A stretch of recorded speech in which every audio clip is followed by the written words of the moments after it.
রে জিবরাইল, আমি জানতে চাই রে, আমার গুনাহগার এতিম গরিব উম্মতেরা না খাইয়া কষ্ট করলে উহুদ পাহাড় আমার উম্মতের পিছে পিছে ঘুরবে নি রে? জিবরাইল বলেন না, আপনার উম্মতের পিছে উহুদ পাহাড় স্বর্ণ হইয়া ঘুরবে না। আমার নবী কান্দে, জিবরাইল রে, যেই বাজেট আমার উম্মতে পাবে না, এই বাজেট আমি রাসূল নিতে রাজি না। এই নবীর পক্ষে যাওয়া বলুন আমাদের দরকার আছে কিনা? বলতেছিলাম কেন যাবেন না, কেন এই নবীর উম্মত হইয়া আমার আল্লাহর জান্নাত পাওয়ার জন্য ব্যবসা করবেন না? কেন নবীকে ভালোবাসবেন না? কেন নবীর পক্ষে যাবেন না? আমার আল্লাহ যদি এক নবীর ভালোবাসায় এত কিছু করতে পারে, এই নবীর উম্মত হইয়া নবীর পছন্দের রাস্তায় যাওয়া বলুন আমাদের দরকার আছে কিনা? আরে কবরে গেলেও তো এই নবীর রাস্তা দিয়ে যাওয়া লাগে। সেই নবী যদি আপনার আমার জন্য এত কান্দা কাঁদতে পারে, নবীর পক্ষে আমাদের কিছু করা দরকার আছে কিনা? বলতেছিলাম আমার নবী কান্দে গো, ওই মদিনার পাহাড় নিরিবিলি জায়গায় সেজদায় পড়ে কান্দে। কথাটা খেলা ছিল আপনাদের, সেজদাই পড়ে কান্দে। মসজিদে নববীর মুসল্লিরা তালাশে বেরিয়ে গেল, মদিনার মহিলারা পর্যন্ত নবীর ভালোবাসায় নবীর পাগল হইয়া গো মদিনার ইতিহাস লেখে রান্না বাড়া বন্ধ হয়ে গেছে, কেউ রান্নাঘরে যায় না, শুধু কান্দে মহিলারা, একজনের গলায় আরেকজনে ধরে, খবর পাইছস নি আমরার নূরের নবী বলে মদিনায় পাওয়া যায় না। এমনকি মদিনার মহিলারা বলেন, আমাদের কুলের বাচ্চাগুলোকে দুধ খাওয়াইতে চাইলে মা স্তনে বাচ্চাকে দুধ খাওয়াবেন চেষ্টা করে, বাচ্চারা স্তনে মুখ লাগায় না, মায়ের মুখের দিকে তাকাইয়া চোখের পানি ছাড়ে, মাঝে মাঝে ঠোঁট দুইটা নাড়ে, কি যেন বলবেন, মা চিৎকার মেরে ডাকে, রে বাবারা বুঝেছি রে, কি প্রশ্ন করবি? এটাই বুঝি প্রশ্ন করবি? মা গো, আমরা দুধ খাবো না গো মা, যতক্ষণ পর্যন্ত রাসূলের খবর না দিবা। মার কুলের শিশুরা পর্যন্ত ওই দিন মদিনায় নবী হারা হইয়া স্তনে মুখ লাগায়। একটা দিন পার হয়ে গেল, সারা দিন কারো চুলায় আগুন নাই, শুধুমাত্র পাগল পাগল হইয়া গো মদিনার নবীর উম্মত গুলো ঘুরতেছিল। এবার কে দেখবে গো? খাতুনে জান্নাত মা ফাতেমার কান্না। মা ফাতেমা দরজাটা বন্ধ করে গো এতি বাবার ব্যথায় ফাতেমা কাঁদে। এবার কে দেখবে? হাসাইন আর হুসাইনের কান্না। দুই ভাই গলাগলি করে কাঁদতে, নানা গো কেমনে আমরা দুই ভাইরে বুইলা গেলা গো নানা। যে হাসাইন আর হুসাইনের প্রতি আমার নবীর কত মহব্বত, কত ভালোবাসা ছিল। আমার নবী 3 দিন পেটের খিদা লইয়া খাতুনে জান্নাত ফাতেমাতুজ জাহরার বাড়ির দিকে যাচ্ছে। ফাতেমার ঘরে কিছু খাবার খাবে, আমার নবীর এটাই যেন ইচ্ছা। দরজায় আওয়াজ দিলেন, মা ফাতেমা কান্নার কণ্ঠে জবাব দিল। ফাতেমা ডাকতেছে, বাবা আসছেন? হ মা, দরজা খোলো। দরজা খুললে খাতুনে জান্নাত ফাতেমাতুজ জাহরা চোখের পানি মুছতেছে। ফাতেমা গো, কেন গো মা চোখের পানি মুছতে কাঁদতেছো? ফাতেমা ডাকতেছে, বাবা গো আজকে 3টা দিন পার হয়ে গেছে গো, ফাতেমার চুলায় আগুন ঝরবে। নানা গো কইয়া তোমার 2 নাতি কাঁদতেছে, পেটের খিদা লইয়া গো বাবা, তোমার আদরের 2 নাতি ঘরের বাহিরে যায় কাঁদতেছে। আমার নবী নাতির কষ্টের কথা শুনে নিজের খিদার কথা রাসূল ভুলে গেছে। যাইয়া দেখে 2 জন গলাগুলি করে কান্দে। মা 3 দিন হলো রে ভাই খাবার দিতে পারলো না, চলো আমরা 2 ভাই আমরা নানার বাড়িতে চলে যাব, আমরা নানার বাড়ি যাব, মা খাবার দিতে পারে না। আমার নবী এই কথাটা শুনে আর নবী দেরি করলেন না, এখান থেকে বেরিয়ে আসলেন। বেরিয়ে গেলেন কোথায়? রুজি রোজগারের ব্যবস্থা করা যায়। বাবারা গো, রুজি রোজগার করে খাবেন, হারাম খায়েন না, কষ্ট করে পরিশ্রম করে খাবেন।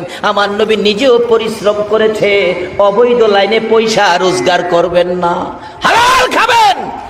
হালাল ব্যক্তিকে আমার নবী সুপারিশ করে জান্নাতে নেবে। নবী নিজে একটা ইহুদির খেজুরের বাগানের পাশে গিয়ে ডাকতেছে, ইহুদি তোমার খেজুরের বাগানে কাজের লোক রাখবা?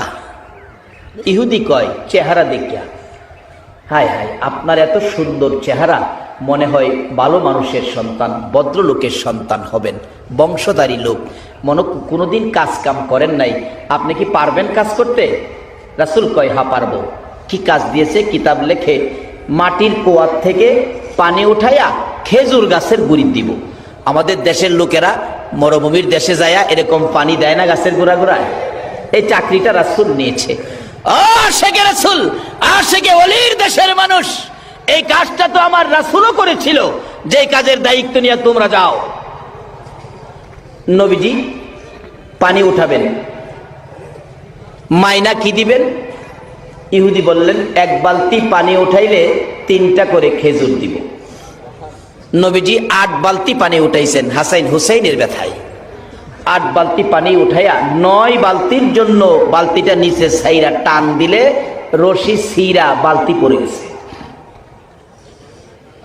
নবীজি দাঁড়াইয়া রয়েছে, ইহুদি দূর থেকে তাকায় রয়েছে, পানি উঠাও না কেন? রশি ছিঁড়ে গেছে।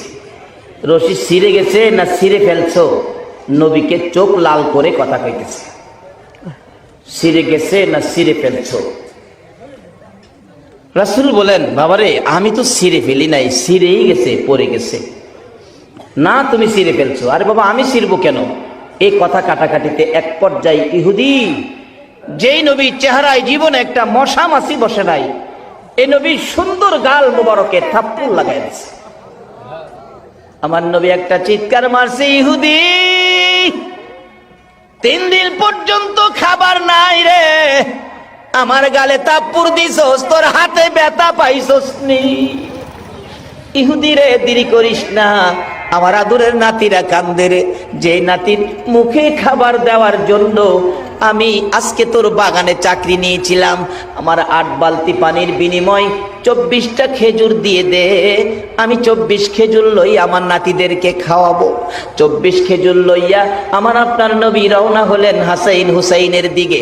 আমার আল্লাহ ডাকে, জিবরাইল আমার বন্ধুরে বালতি যেন বন্ধু উঠাইয়া দিয়ে আসে।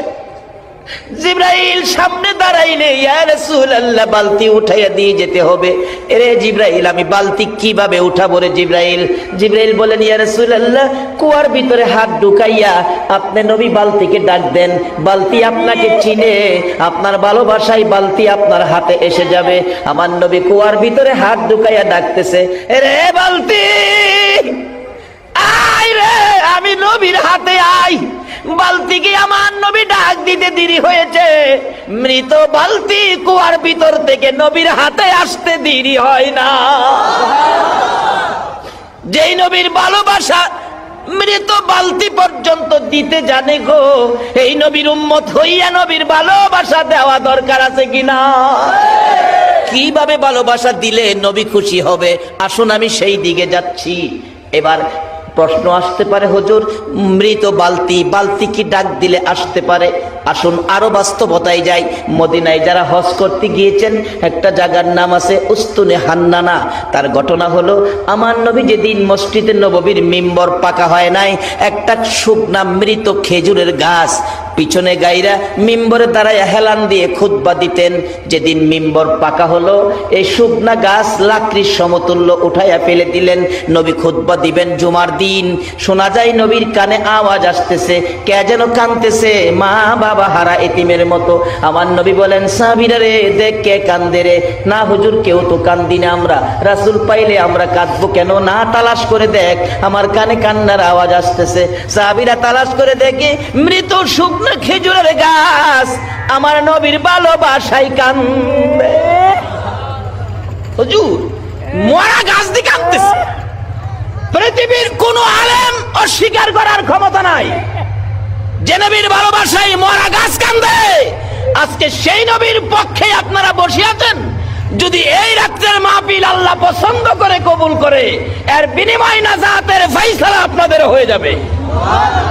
হাসরের ময়দানে আখিরি নবীর উম্মতের জন্য আল্লাহ পাক খালি সুযোগ খুঁজবেন, কোন সুযোগে কোন উসিলাতে আপনাদেরকে মাফ করে দিবেন। কারণ নবী যে 63 বছর জিন্দেগি আমাদের মাফের জন্য নবী কাঁদছে। রাসূল বলেন গাছটাকে নিয়ে আসো। নিয়ে আইছে। হুজুর এই তো উস্তুনে হান্নানা। রাসূল জিগায়, এ উস্তুনে হান্নানা, ও মৃত খেজুরের গাছ, তুমি তো মৃত গাছ, তুমি কাঁদতেছো, কি ব্যাপার, কি তোমার দুঃখ? মৃত খেজুরের গাছ বলে, ইয়া রাসূলুল্লাহ, এতদিন আপনার পিঠ মুবারকের সাথে আমি লাইগা থাকি।